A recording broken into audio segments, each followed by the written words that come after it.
Okay, we're going in.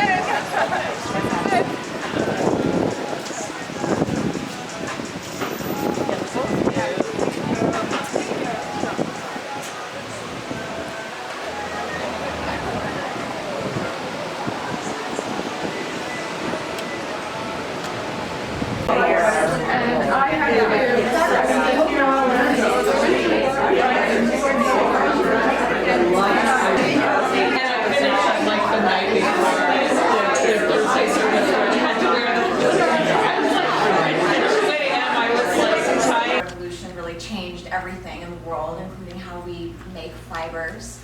And even though it's a highly mechanical process today, people still choose to spin yarn by hand and do everything with dyeing, with natural dyes, whether they be plant dyes or minerals. So you can have it from any end of the spectrum, even today. So interesting. Yes? Yeah, there are a lot of places in the world where there is no mechanized spinning, and people are still doing it by hand and making their own fiber and making their own clothing and making their own blankets and rugs by hand because they don't have any other options. That's the way they're doing it the way it's been done for centuries and millennia, really. Yeah.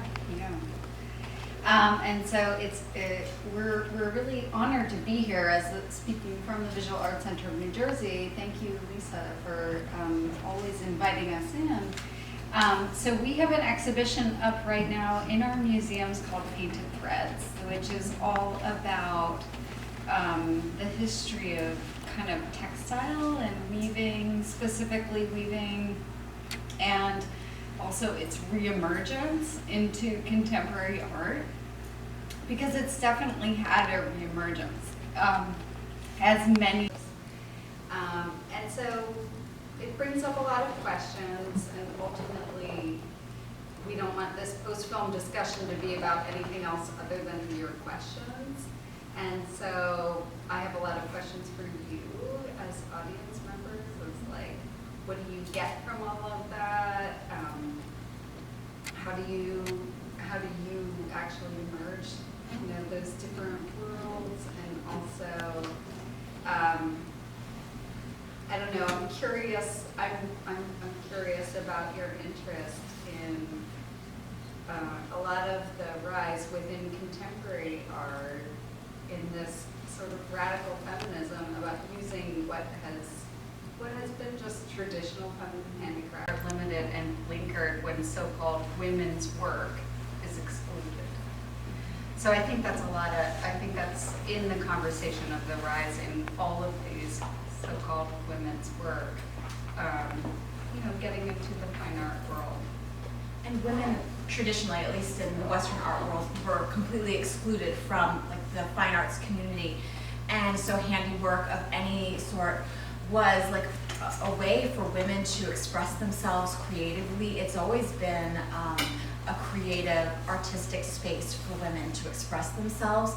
And for it to be elevated to fine art, it maybe is something that's just reemerged in the last 20 years or something. But speaking of quilts, we talk about the Gee's Bend quilts and stuff like that. I mean, those that goes back much further, and there is a huge contribution to the art world that those have made, and so it's I think creating something, but seeing how it's been passed generation to generation, and now how this new generation of women, regardless of how they're expressing themselves, and in some ways they're kind of in your face, where it's always been a little what was her name?